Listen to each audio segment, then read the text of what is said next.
Money,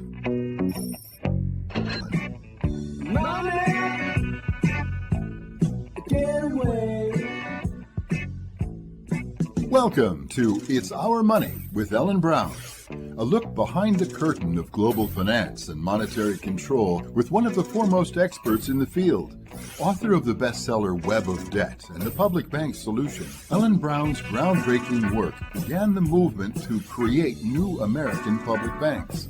We'll look at issues surrounding the world of money and the systems and powers that control it, as well as the progress being made on the public banking frontier. The program is underwritten by Public Banking Associates, a national consultancy of experts advising government leaders pursuing creation of their own public banks at publicbankingassociates.com. 2021 has gotten off to a hopeful start, in part because 2020 was such a drag, and we're all anxious to move on. But there's plenty of drama left over from the past year, and while there are glimmers of hope in our collective prospects for some, others are continuing their fight to correct wrongs, address injustices and inequities, and to band together to make progress on as much of it as possible. Hello, and welcome to It's Our Money with Ellen Brown. I'm Walt McRee, Ellen's colleague and co-host. Today we're going to take a look at two different views of this landscape. One that deals with the growing mountain of debt that has been acquired by thousands of students and many others who now need and deserve a new deal to help them get out of debt prison. And the other has to do with addressing the perception of constitutional violations of citizens' rights as being experienced in the COVID crisis. So we have two guests today who are on the front lines of these positions. One is Jason Wozniak of the Debt Collective, a national student debt movement organizing what they call debt strikes, calling for the abolition of student debts, and organizing around helping students to escape lifelong debt capture. And our other guest is a constitutional scholar, Professor Tim Canova, who believes that the government is stepping outside of its prescribed constitutional boundaries with demands for compliance with shutdown orders that have been impacting so much of our economy. Ellen will be talking with Tim Canova later in the program. But no matter what year it is in America, it's always a debt year. Ellen's landmark bestseller Web of Debt raised awareness for hundreds of thousands of Americans and others around the world who were suddenly awakened to the reality that our economic and monetary systems are built around debt, private debt mostly, namely owing money to participate in an economy driven by consumption, growth, and financialization. Virtually all of us are in a web of debt, and the monetary and financial system players intend to keep it that way.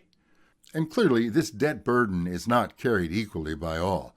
The heaviest, most disabling debt is carried by those who, for whatever reasons, have the least ability to pay, and pay the most just to get by, which is a sizable percentage of our fellow citizens. Something has to give, and it would appear that some things are about to give way in the coming year. What can be done to address this onerous systemic burden of debt that plagues not only individuals but also our cities and states? We think public banks can make a big difference, but they're not panaceas and they're not charities. Clearly, the solutions for systemic debt are many and will not be easily resolved. But we first must prioritize providing some relief for those who are tragically suffering the inequities of debt-based capitalism. Now, let's talk with Ellen. So, Ellen, it's a new year, but it's the same old story. Debt is running the show for the people all around the world. And now, with the COVID crisis continuing, debts are mounting and people are stuck more than ever. What's the good news from your standpoint of what 2021 will look like? That's a hard question. Well, I've written a lot about this before, and Michael Hudson has written about how debt is how we've basically been enslaved or entrapped, and that thousands of years ago, the lender was the government and the temple, and so they could just do a debt jubilee. Well, the problem is that today, as the Bank of England has acknowledged, our money is basically created by banks when they make loans, but they create the principal, they don't create the interest. So there's always more money owed back than was created in the original loan. Where are you going to get that extra money? Somebody has to go into debt. So it's really a Ponzi scheme, pyramid scheme. And eventually the debtors can't go any further into debt and the whole thing collapses. So we've seen that over and over. And 2008 was a classic example where the debts were basically housing debts. And now we've got COVID debts, or the fact that businesses have been shut down altogether. And there was a moratorium on rents that will be lifted shortly, apparently, unless Congress, I mean, you can't have a moratorium on rents forever because you're putting the burden on the landlords. But a lot of landlords are just people who moved and rented out their previous place, and they were counting on those rents to help pay the rent in the new place or something. Michael Hudson argues we need a debt jubilee, but then the question is, how do you pull off a debt jubilee? Thousands of years ago, the king could just say, I forgive all the debts. And that's what he did do. And it worked fine. But you can't really do that now because the debts are privately owned. So we love the idea of public banks, of course. If the debts were all publicly owned, you could do that. And the Chinese do that. They own their banks, and they also pay for tuition, and they have many social benefits that we don't get. And that is, Michael Hudson has also argued that's one reason we can't catch up with them, because our businesses are forced to pay the health care and we have all these expenses that we personally, or that the businesses have to carry, that in China, the government does it. And where do they get the money? They are the issuer of their credit, of course, through their own state-owned banks, and they are able to issue the yuan themselves. So our government too could do that, but we don't want to go too far towards socialism, because what people are afraid of is the control mechanism that goes with socialism. And nobody really would mind, I don't think, having your basic expenses paid, having education and healthcare, great, let's do it. But what everybody's worried about is that it'll all get manipulated by big businesses. So what routinely happens, and what we're seeing happening again, is that this debt bubble grows until it can't grow anymore, then it collapses. And the people who still have money go in and buy up all the properties, buy up the houses, as happened after 2008, and rent them back to the people that originally owned them. And in this case, we see the businesses getting bought up. The small local businesses are going out of business. So then the big businesses can come in and swoop up the market. So we've got that same syndrome going on, where the rich get richer and the poor get poorer. And unfortunately, no matter which party is in power, the rich always seem to call the shots. I mean, somehow they've got the big lobbyists and they manage to get their bills passed. Our answer is always public banking. We, the people, should own the banks. If we had a banking system like China does, not that we want to adopt their whole system, of course, but there are good things to be said. China's system was originally the American system, called the American system, where the government issues the money, or the government issues the credit. The government can decide where the credit goes, et cetera. You're absolutely right. The debt that's held by the big corporations and the banks is easily forgiven by the government that wants to keep these behemoths going, but nothing's done for the little folks. Our conversation coming up right now with Jason Wozniak of the Debt Collective builds on the themes that you talked about how private debt has taken over the lives of the citizens, and that our democracy is being undermined by this system, and that we have to come up with some new solutions. So thanks for that intro to this interesting conversation, Ellen. It's going to be an interesting year. So many things moving forward on the public banking front, and on reconsidering what public policy should really be committed to. Ellen, thank you. Okay, thank you.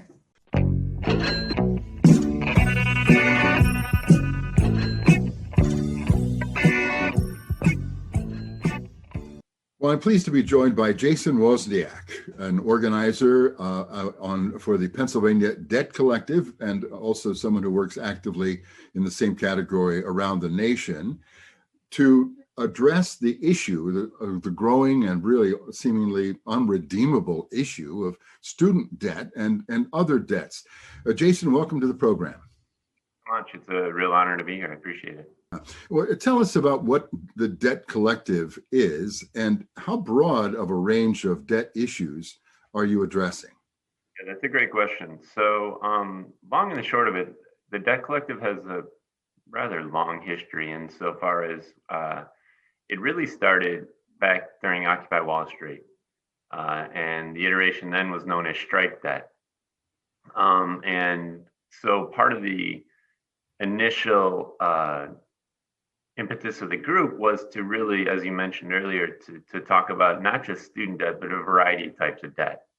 Because as a lot of us know, and sometimes we use this phrase, that we live in a debt economy.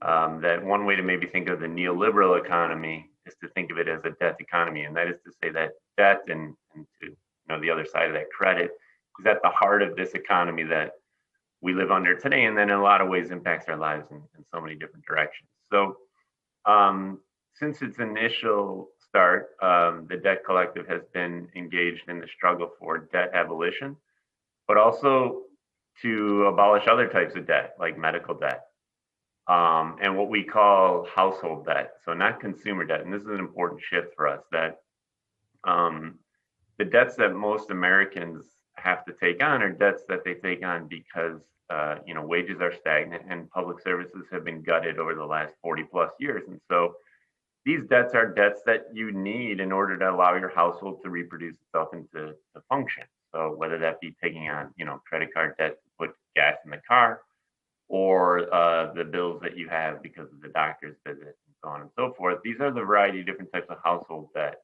that many Americans have to, burden because we have an economy whereby wages have been stagnant and public services are very expensive, like education, like healthcare, so on and so forth. So we are full on with a student debt cancellation campaign that I'm sure we'll talk a little bit on, but we are also interested in other types of debt, including these credit card and medical. But I also want to say something, I think this is really relevant to the public banking, is that we have a deep interest in municipal debt. And, for example, universities themselves are in debt. You might call it the other side of the university debt crisis is the fact that universities themselves have major debts. Likewise, K through 12 school districts, massively in debt, $400 billion. So these are all different types of debts that we want to address, and then we can talk about, I'm sure. Yeah, well, you begin, you provide a nice laying out a horizon of debt and how ubiquitous it is in the system in our monetary system and our economy. And I think we all recognize that this is a burden under which all of us, all of Americans, are cast. You guys have done a very creative step and have really alleviated and eliminated debt for many people. Can you tell us a little bit about how you did that and whether or not that's a plan that you're planning to expand on going forward? Yeah, so I think what you're referring to is a campaign early on, and this was again coming out of Wall Street during the strike debt days of the Rolling Jubilee. So this was a campaign that admittedly I participated in very little and from an education standpoint, because I work a lot on political and public education. So the long and the short of it is that medical debts, when you can't pay your hospital bills, so on and so forth, they get sold into a market. And then what you have are these debt buyers who then you'll see they hound you forever. They'll go in and buy your debt for pennies on the dollar. And then they'll try and collect from you whatever they can, and they make a massive profit, right? So if I buy $1,000 worth of your debt for, let's say, $10, and then I get $500 out of you, then I've made massive profit, right? So on a large scale, this works. Well, it turns out that some of my comrades from the Debt Collective figured out that we could actually buy into that market if you organize yourself in a certain way. And so, long story short, there was a massive campaign to get into this. A lot of work that my comrades did. Bought into the market, did a fundraiser, raised millions of dollars, and actually was able to buy off the debt of many indebted folks to the tune of, I can't remember the exact amount, I think it was like $50 million. I would have to check. But instead of obviously collecting on those debts, what my friends did was put in a nicely packaged, either envelope or box, a letter to the person that owed the debt, saying your debts have been bought off and forgiven, you owe no one anything, any else, so on and so forth. So that's just one way. Now, that won't work on a massive scale, right? Like this was more of a kind of an anarchist intervention, kind of an intervention just to really draw attention to a larger problem. Because we all know that we need Medicare for all, and we need the abolition of student debts, and student debts can't be abolished through independent fundraisers, right? We need federal intervention on that. So that was really just a way to draw attention to this bigger issue. But it is one of the ways in which we like to think of, like, you know, this is how you bring debtors together, because part of the issue is that debtors are so isolated. And most of us in debt suffer alone for a variety of reasons, whether that be feelings of guilt or shame or failure. And so what part of from the very beginning, the project has been to like show that alone we are very vulnerable, but together debtors have power. So how do we build that power? How do we bring debtors together? How do debtors come out of the closet to meet with one another to talk about what we can and can't do? That's a really interesting variation of what we talk about, democratizing money. You know, where we're getting money back into the control of money back into the hands of the people.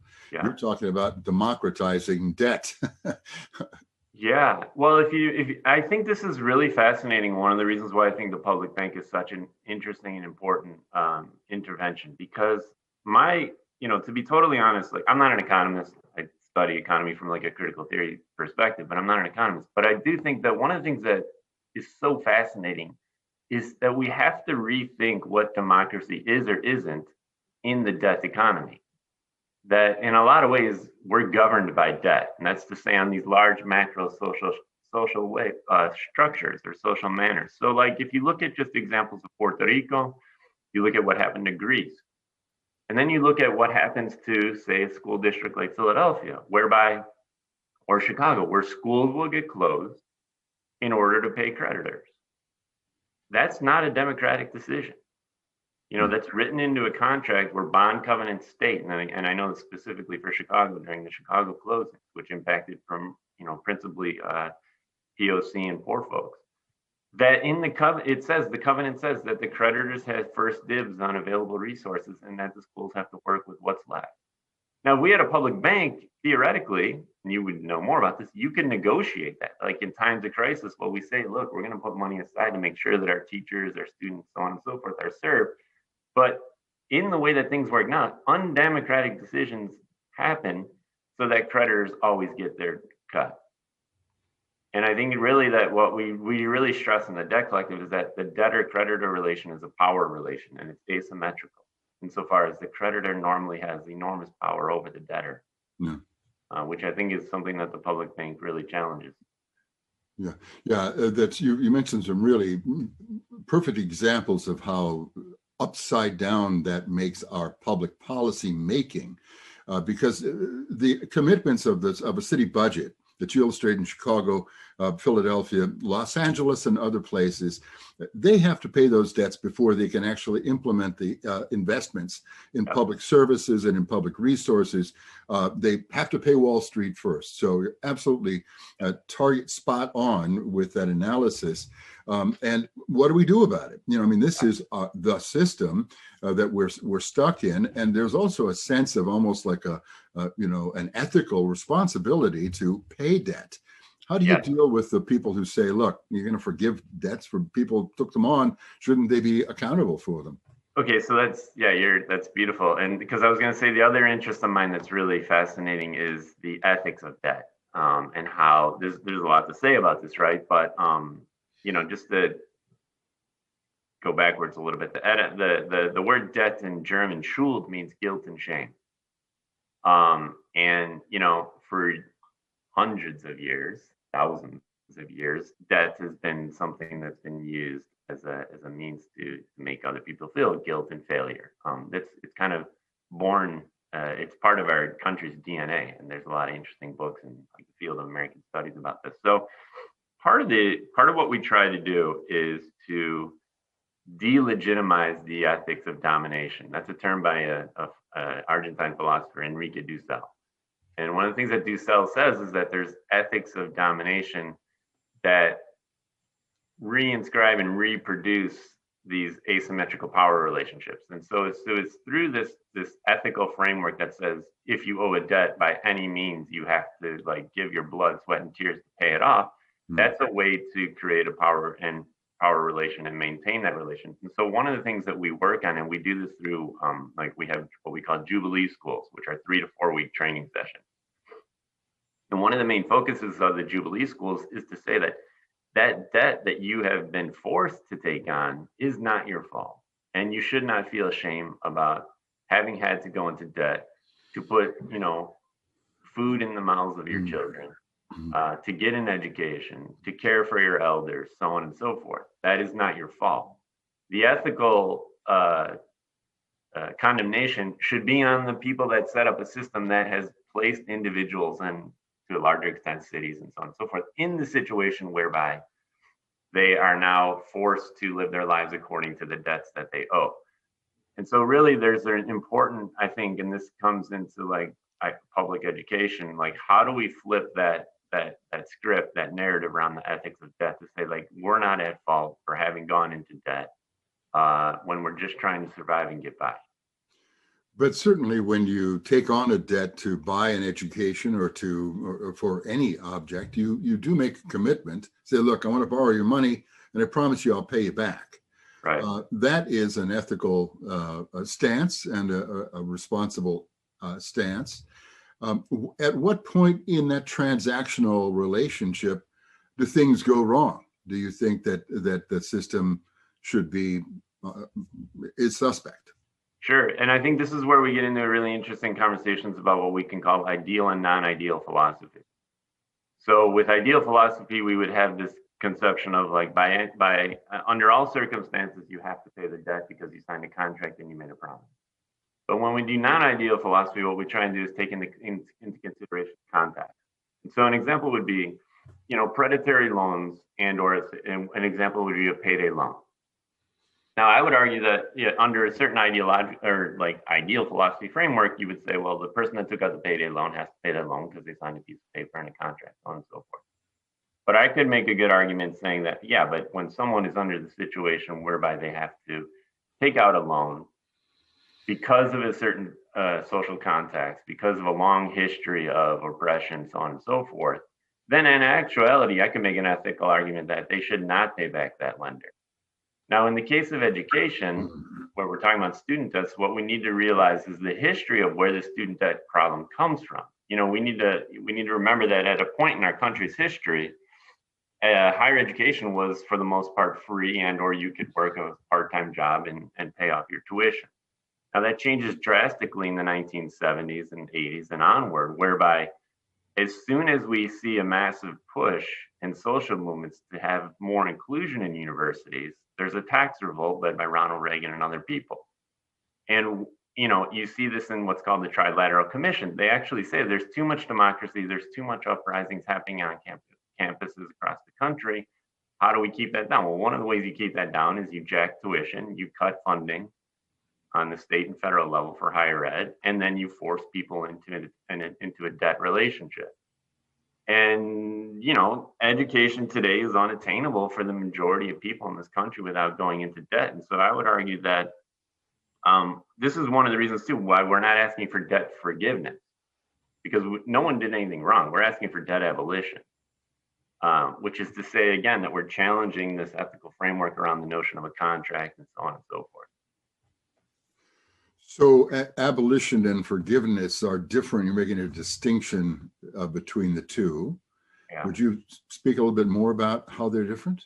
Sure, just in the sense of, and this is kind of a rhetorical play, right? In the sense, and that has ethical implications. So to the degree in which, to ask for forgiveness is to imply that we did something wrong and that we want to be forgiven for it. But as I said earlier, no student debtor that had to take on debt to get an education has done anything wrong through our perspective. Mm-hmm. And so rather than ask forgiveness, make the stronger claim and say, no, this should be abolished because it should have never existed in the first place, especially in the richest country in the world, especially if you look into what like some of the MMT folks like Stephanie Kelton and other people say, we could absorb that student debt and it would be like 0.05% onto the federal debt. Their studies say it wouldn't do anything to inflation. So why should we have to beg for quote unquote forgiveness? Let's abolish it. Get rid of it.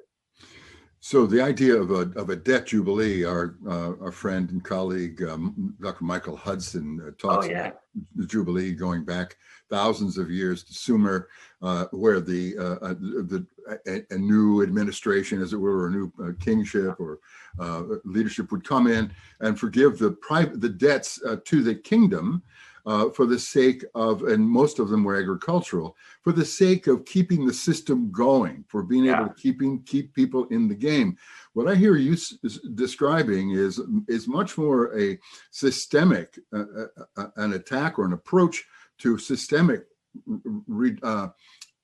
reformation that eliminates the tyranny and the mechanics of the tyranny of debt, which clearly we're all stuck with. Right. That's a beautiful formulation. That the way you laid that out is very nice and very eloquent. And Hudson's work is fantastic in this regard. And you're right. Like we've one of the original founders of Strike Debt was David Graeber, rest in power, who recently passed. There you go. David obviously wrote the book Debt 5,000 Years, so on and so forth. And this also comes up in his work, this notion of jubilee throughout time in order to maintain the system. Yeah, and to a degree, I mean, this is an interesting discussion, right? And here, like, depending on how far you go to the left, there's a lot to be said about this. But one could argue that, and many people are making this argument, that student debt abolition is actually really good for the capitalist economy. It puts more money in people's pockets, so on and so forth. Okay, fine. Admittedly, a lot of us in Strike Debt or the Debt Collective have more of a socialist tinge, whereby like this is a way for us, and this argument's been made by other people, by attacking debt, you do get to a certain degree at the heart of 21st century financial capital. And what would it mean, as you mentioned earlier on in the program, like to really start to expand this analysis and movement action beyond student debt to like housing debt, to medical debt, so on and so forth. Well, then you start to get into some really interesting struggles with capital and some major forces, as you know. You're given that the financial markets thrive on mortgage-backed securities and on this whole financial play, playing the tricks of moving capital between people at expense, continuing to extract and suck out from our society and our commonwealth the resources that we need to proceed. You're really talking about fundamental systemic change here. And I suppose we're at a point in the evolution of our democratic economy, or our economy, is that if we don't make it more democratic, we will clearly realize what we're on the road, far down the road realizing, which is a neo-feudalist kind of dependency. Yeah. And we have, you've mentioned the categories of student debt, of food, of medical debt. So how would it be, how would you propose, or what are some of the things on your agenda for the to-do list, how we get past this? Yeah, this is the great question, right? Like what is to be done? And as you were speaking just now, there's a title of a book by the Italian philosopher Maurizio Lazzarato called Governing by Debt. And, even the word economy, if you go back to the root, oikonomia means like the governance of the household, right? And so really, we need to think through this lens of political economy and how it governs our lives, how it governs our societies, and how debt plays a role in then governing what we do or don't do as individuals and as a collective group, right, as a society. So the question about what we do about this, this is why I'm so interested in some of the work that you all are doing with the public bank, because I think the public bank is one of the ways that we get to reimagine the ways in which we prioritize public goods, the ways in which we think about democracy, the ways in which money is at our use, not being extracted, as you said. I think that's a great term that we need to use more often when we talk about debt, that these are extractions of public goods into the hands of private interests. So, accumulation by dispossession, as like David Harvey might say. So I do think that the public bank is one step in the direction of like making our money more democratic, to use maybe some of your wording. I also think that one of the things that we're simultaneously struggling for is, we could eliminate student debt, let's say, but if we don't have a free, robust funding formula for higher education, we're going to reproduce this problem, 10, 20 years down the road. And so side by side with the fight for student debt abolition is the fight for what we call a reparative public higher education system. And by that, the reparative word here is really important because in our nation's history, universities have not always been accessible and or just to a variety of marginalized groups. And so we ask the question, to what degree can universities be a reparative institution that addresses some of our nation's wrongs, that addresses some of the ways in which universities have been complicit in, for example, slave trade, slave financing, so on and so forth, and make it a space whereby it's not just a free public good, it's a free public good that plays this reparative role in addressing some of the nation's wrongs and legacies, right? And so I think, just to give two examples, that the public bank would be one step towards dealing with this larger systemic problem, as would a federally funded public reparative university. Something that you used the word household, and that's something, the household debt. It's a metaphor that Stephanie Kelton uses in describing how the modern monetary notion theory, MMT, deals with the distinction between our notion of household debt and who is the household, the nation. When you look at the nation as the household, and you see that you're not constrained by a typical purse-based household debt. I'm only limited to this much money, but instead your household says, look, everybody here needs to have an education. We need to have healthy people, and we can't have people living on the street. And everybody should have a right to have some food at least. So these fundamental household responsibilities and aspects seem to are creeping into, in a variety of different ways, the creation of public policy. So your discussion about debt is really, I think, I love the breadth with which you're approaching this, because it includes the elements of things like banking, but also a fundamental addressing of who we are as a society, a society with ethics and moral commitments. It's a very interesting and very important kind of a discussion, and we really appreciate the work that you're doing, Jason, to address it, bring it to the table, and to maybe hopefully in this coming decade get a whole new fix on how we can address and incorporate a new vision of commonwealth of our of how we're going to make it together.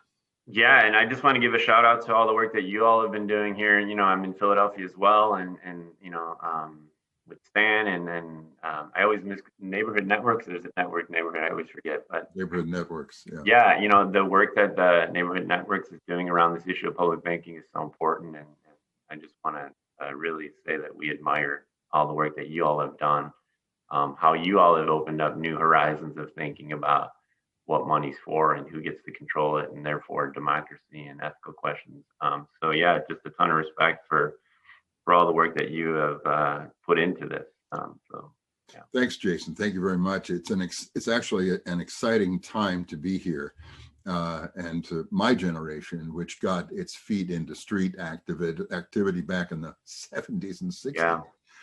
Are now seeing in some ways the culmination of the commitments that we made to each other, winding up really on the verge of maybe having some public policy prospects with the changes and so forth. So that's beautiful. Do you mind if I just say really quick about you saying about the commitments that we have to each other? This is something we talk about, like, who do we really owe what? Like, our commitment should be to each other. And like our responsibilities to each other. And so what you just said there is really important. Thank you. Duly noted. And thank you very much for being on the program. I know we'll be talking and connecting on this going forward. All right. Thanks a lot, Walt. Take care. I've been speaking with Jason Wozniak, a national activist and organizer with the Debt Collective, which you can reach at debtcollective.org.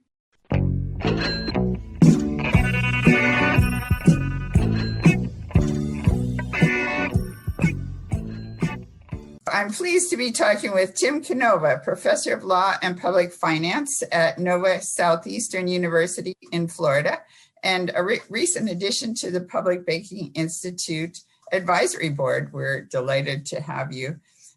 Tim has taught at a number of universities, served as legislative assistant to the late Senator Paul Tsongas, and served on an advisory committee put together by Bernie Sanders several years ago on reforming the Fed. He also ran for Florida representative to the U.S. House of Representatives, challenging Debbie Wasserman Schultz. So Tim, it's great to be talking to you again. Thank you, Alan. I know you've written some great stuff on public banks, but I know that's not your focus right now, so I won't probe you there. I know you're focused now more on constitutional issues, which I guess you teach. Is that correct? Yes. Constitutional law, yeah. First Amendment law, in fact. So we have a lot of those things going on right now. And one thing I thought I would ask you about, the World Economic Forum in January is meeting on the Great Reset, which traditionally resets mean like financial resets, like when the world went off the gold standard and we had the Bretton Woods agreement where, first of all, it was a gold-backed dollar, and then Nixon took the dollar off the gold standard. So then it was just the dollar, and then it was basically an oil-backed dollar, et cetera. But resets usually mean finances, but it appears they're very vague about it, even on the World Economic Forum website, which covers everything. They're not just talking about money, they're talking about everything in our lives, and it's all gonna be technocratically controlled. And it looks like the currency will be central bank digital currencies. 80% of countries are expected to have central bank digital currencies in the next couple of years. And the International Monetary Fund is talking about this great reset. And I'm guessing they expect to be issuing the reserve currency, something on the order of SDRs, the special drawing rights that they issue now. But the whole thing is so controlled. It's not democratic. It's a top-down, so that's quite frightening. And then we have all the First Amendment issues right now about, of course, vaccines. And we have election issues. We try to be middle of the road on this show, so we can't talk too much about politics. So you've been researching First Amendment rights, and particularly things like rights over sovereignty over our own bodies. So what do you think? Will there be lawsuits? There's also the issue of censorship of things that are private. So maybe they have the right to censor their own things, Twitter and Google and YouTube and so forth. But they are preventing free speech. That if the major media don't talk about these things and the private media don't talk about them, it's no longer democracy if you don't have freedom of speech and freedom of the press. There's so many First Amendment issues and constitutional issues, it's hard to know where to start. The subject of mandatory vaccinations, I'm sure, will be coming up. Some states are probably going to want to mandate vaccinations and restrict religious exemptions. Those who claim that governments have a right to forcibly vaccinate people or to imprison or fine them if they refuse are generally relying on a Supreme Court decision that's over 100 years old, Jacobson versus the Commonwealth of Massachusetts. And they really are misreading the case, I believe. The case was much more narrow than what they're assuming. It leaves open the possibility that even under the framework of Jacobson of striking down mandatory vaccinations, but it comes from an era when the court also upheld forced sterilizations, where individuals perhaps did not have the kind of rights that the present Supreme Court, I believe, would be trying to protect. I think that there is a majority on this court now that is more likely to intervene against state mandates. You also mentioned the social media censorship, which is emerging very quickly as a constitutional issue. As it is now, these social media giants, they have what's known as a Section 230 exemption. Section 230 of the Communications Decency Act shields them from liability for defamation lawsuits. In return, they're supposed to be neutral platforms. They're not publishers. They're not editors of content, with the one exception of what's known as the Good Samaritan exception, where they're supposed to be able to restrict content that is obscene, harassment, or otherwise offensive. But then beyond that, I think that there is going to be, and already is, some desire on the Supreme Court to apply the First Amendment to these giant social media companies. And there is precedent in the past. So I think that these are some of the First Amendment issues that will be coming up. You mentioned the Great Reset and the World Economic Forum. What's fascinating about it is all these global institutions, the World Economic Forum, the International Monetary Fund, and World Bank, they've decided that the Great Reset is here, that this is what we all have to do. It's a wonderful opportunity. That is, the COVID virus, the pandemic, is a wonderful opportunity to reset our economies. Notice it's not been done in any kind of a democratic way. There's been no discussion of legislative bodies anywhere around the world about whether to even embark on this brave new world. So it's the idea that we are going to have a zero emission economy because of the threat of climate change.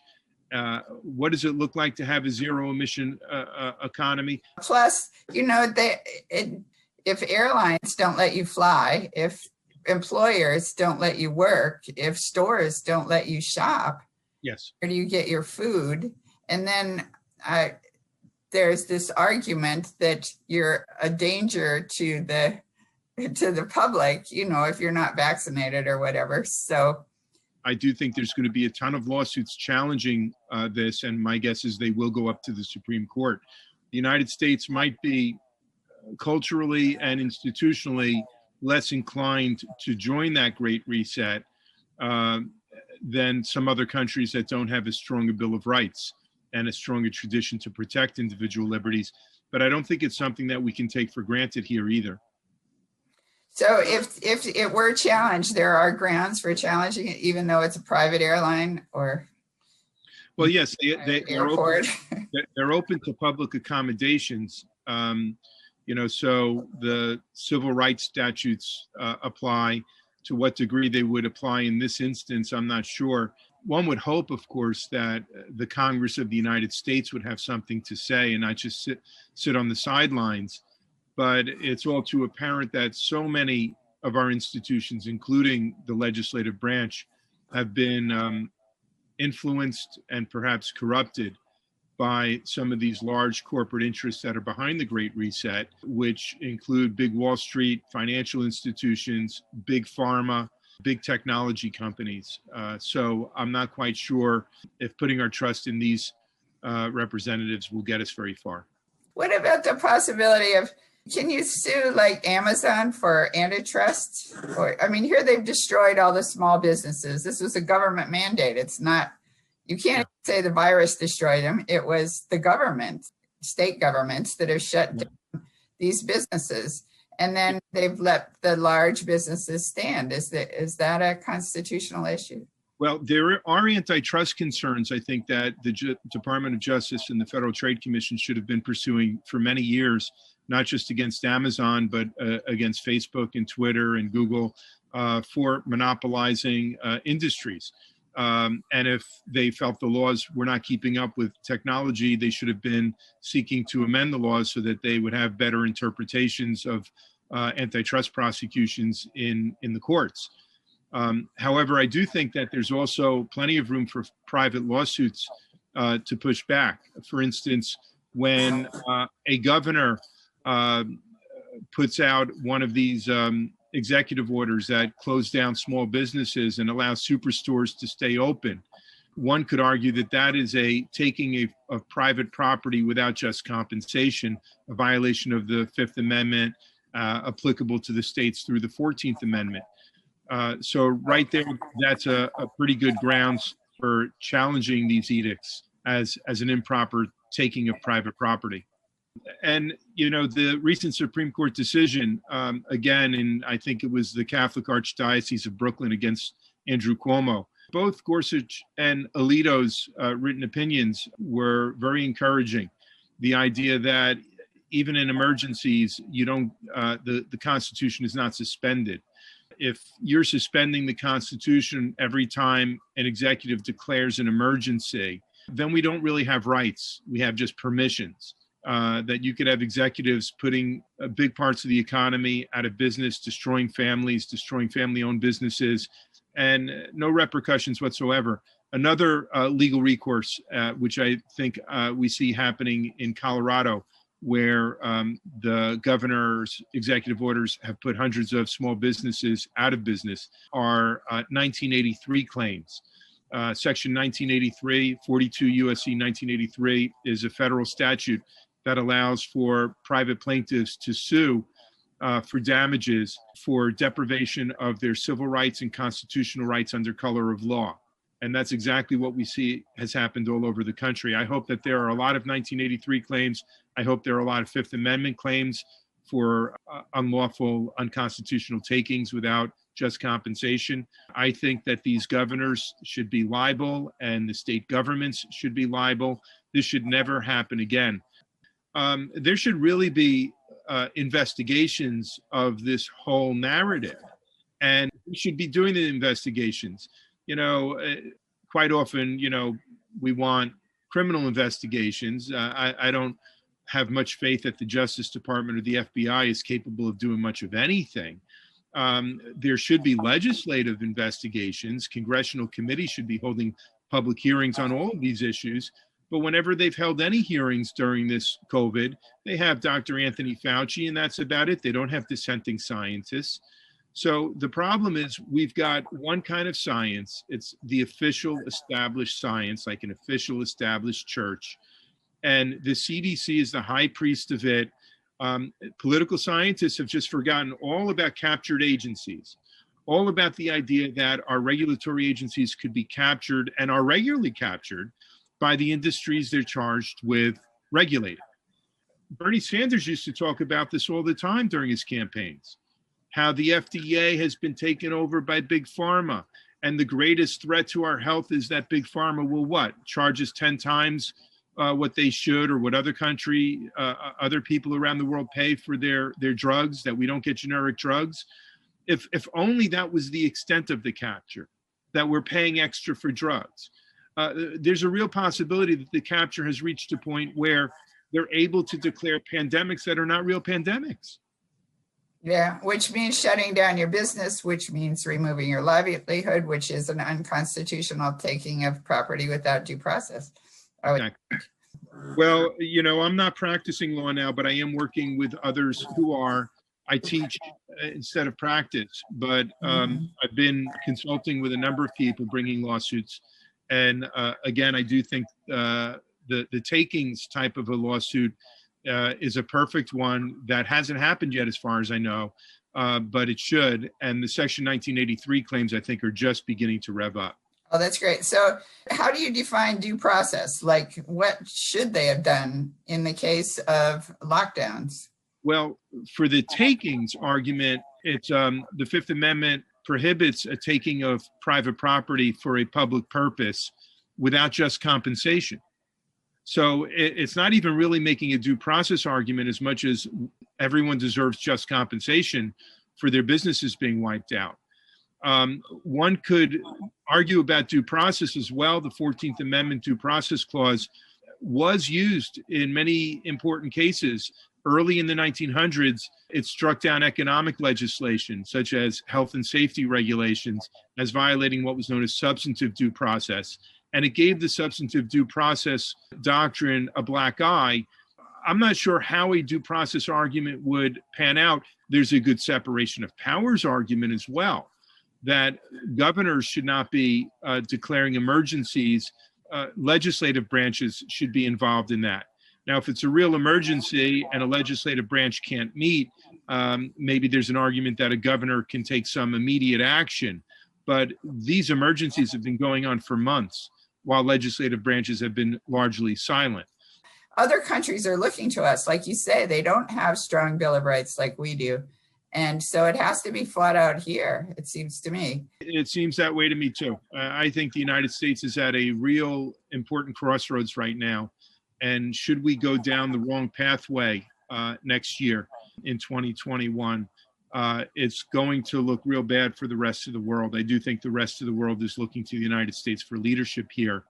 And while a lot of the governments around the world might be opposed to the Trump administration's approach on this, the peoples around the world are much different than the governments. We see mass protests in many countries, Germany, France now.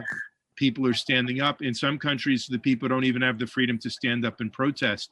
And it's really quite shocking when you see countries that come from that Anglo-American type of a tradition, like Australia, where the people seem to be perpetually locked down inside their homes. And in Australia, I think they don't have a Bill of Rights. I saw that somewhere. That's right. Yeah. So, and if we don't have sovereignty over our own bodies, what do we have? I mean, that's really the one piece of property that you'd think we could claim would be our own bodies. And I do think it's conditioning everyone for what could happen next with the idea that we should all be taking vaccinations for the greater good as well. Even though it's really almost unheard of that there's any kind of mandatory vaccinations for adults. When you think about the kind of market we're talking about for big pharma, 7.7 billion people globally, a vaccination that I'm sure is not going to be a one-time vaccine. It'll be a precedent to have multiple vaccines for every human being on planet Earth. So this is a $1 trillion agenda, multi-trillion dollars, and the possible adverse health effects would be multiplied exponentially if their plan is to have mandatory vaccinations for every person on planet Earth. I saw that they were advertising for a computer program that would detect anyone talking about adverse reactions. And this was supposed to be because there would be so many adverse reactions that they couldn't do it manually. But you could just imagine that the whole point of that program is to delete all those things so that other people don't hear about them. I mean, if we aren't able to communicate with other people through the mass media, we're in the dark, we are back into the dark ages. Truly, the First Amendment is first for a reason, because the idea that freedom of speech and freedom of the press is absolutely fundamental to having a political system based on democracy, deliberation, discussion, debate, and the rule of law requires free speech. It requires a free, vigilant press, a media. Mm-hmm. And instead, look where we are at this point. We've got 5 huge corporate conglomerates that control 90% of the TV, radio, cable, broadcast, and print media. And you've all of which are in the Council on Foreign Relations. I just an article about that on Zero Hedge. So, exactly. Like, I know people who say, well, government's just not that organized. They couldn't get together and all plan to do this. But they do get together. The Council on Foreign Relations gets together. The World Economic Forum gets together. Those are like 3,000 people that show up that are all the heads of the biggest companies, and along with politicians and bureaucrats, technocrats. Yeah. Right. Yep. Okay. Thank you so much. It's great to have your insights, and it's great to have you on our advisory board. Well, it's wonderful to be on the advisory board for the Public Banking Institute. I've been cheering it on for so long and been part of it at various conferences and initiatives. It does seem to be a moment where public banking has been rising in visibility, and more and more people are turning to it, not just now, but I think over the last few years, thanks to your efforts. And it does seem to be the way to go, both at the state level and to make our own central bank more accountable Of course, we've spoken about that before, how at the federal level, what would public banking look like? It would look like a Federal Reserve that's not owned and captured by private banks. It would also look like it did during the 1940s when there was a Reconstruction Finance Corporation, basically a public infrastructure bank. So all of that is badly needed. And you and I have spoken about this before. I know you've written in favor of universal basic income, and I've spoken up for it as well. I've always been more partial to a federal jobs guarantee than just a uniform basic income. But now the discussions of a UBI take on a more sinister tone, I think, because it's the idea that UBI will be digitalized, and that will give some central authorities the ability to cut off your income flow if you're not obeying whatever their edicts are, whether it's social distancing or it's vaccinating oneself and one's children and one's family. Or even just the social credit score that they have in China. I mean, we already know that there is a major precedent for this that's quite alarming. So that is one more legal issue. Can we prevent that? Can we demand that the universal basic income not have strings attached, just like Social Security? You know, you get it no matter what kind of traffic violations you've done or whatever, you still get your Social Security.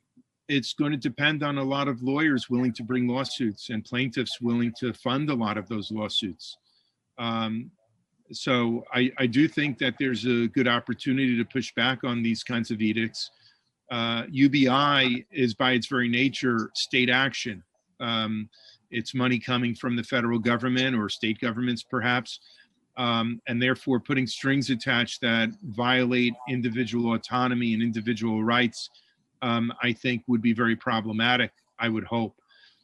You know, it's like when we're having this conversation, we're talking about, we're looking at it through a lens of what this country was like for many decades, a country that had a constitution and a Bill of Rights. And now one wonders to what degree many of those rights have already been sacrificed or will be sacrificed on the altar of safety and perceived safety or promised safety and security.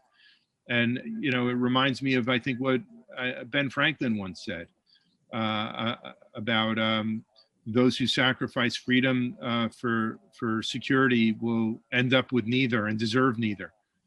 Yeah, it's also biblical. I think I have a friend who keeps quoting passages, and one of them is, you know, when they are seeking peace and security, that's the end times, which is where we are. Well, it does seem that way sometimes. It really does. Well, thank you so much for your insights. Great talking to you. Well, thank you for having me on, Ellen. I appreciate it. Ellen has been speaking with Tim Canova, Professor of Law and Public Finance at Nova Southeast University. Well, that's it for this edition of It's Our Money with Ellen Brown. Our thanks to our guests, our sponsor, Public Banking Associates, and to you for listening. Be sure to check out Ellen's latest writings on the economy and the changing world of money by visiting ellenbrown.com. And for more information on public banking, visit publicbankinginstitute.org. For information on how local and state government leaders can obtain professional insight and counsel about public banks from key national experts, visit publicbankingassociates.com. I'm Walt McRee. See you next time on It's Our Money with Ellen Brown.